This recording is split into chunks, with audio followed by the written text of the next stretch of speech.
राजा परिषद व्यापार मंडल का, जैसा अभी अध्यक्ष जी ने बताया कि 18 व्यापार मंडल का ये समूह है, इसके ऊपर एक कमेटी है। उस कमेटी को हम लोग ने राजाजीपुरम परिषद के नाम से बना रखा है और वो कमेटी हम लोग की 22 वर्षों से लगातार चली आ रही है। और इसी का चुनाव हुआ। चुनाव में जैसा ही बताया उन्होंने कि निर्विरोध निर्वाचित हुए हम लोग, कोई भी पर्चा नहीं भरा, किसी ने एक दूसरे के सम्मान में किसी ने पर्चा नहीं भरा। और ये जो संगठन है, जब सोच लीजिए 120 पदाधिकारियों का संगठन है ये, और उसके बाद हमारा जो व्यापारी है वो 5500 व्यापारी इसके अंडर में आता है। और ये 5500 व्यापारी लखनऊ व्यापार मंडल संबद्ध है, यानी कि पूरा लखनऊ का व्यापारी हमारे साथ है।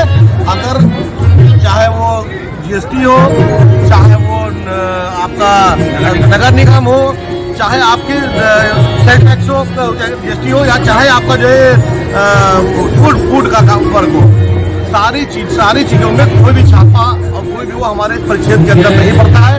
कुछ भी अगर होता है तो पहले अधिकारी हमारे वहाँ के स्थानीय अध्यक्ष से मिलता है, स्थानीय अध्यक्ष से मिल करके तब फिर उसके बाद कहीं पे छापा डालता है या फिर बताता है कि यहाँ पे गड़बड़ हो रहा है तो सही कराइए, तो हमारा अध्यक्ष मुझे सही करा देता है। अगर कुछ गड़बड़ होता है तो वैसे हमारा व्यापारी कभी चोर नहीं होता है, व्यापारी कभी किसी का नुकसान नहीं करना चाहता है।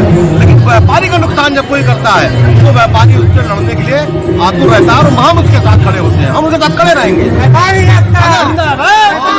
व्यापारी को, हमारे परिषद के व्यापारी को, हमारे लखनऊ व्यापार मंडल के पदाधिकारी को, हमारे व्यापारी को अगर कोई परेशान करेगा तो हम उसको दंड देने के लिए तत्पर बैठे होंगे।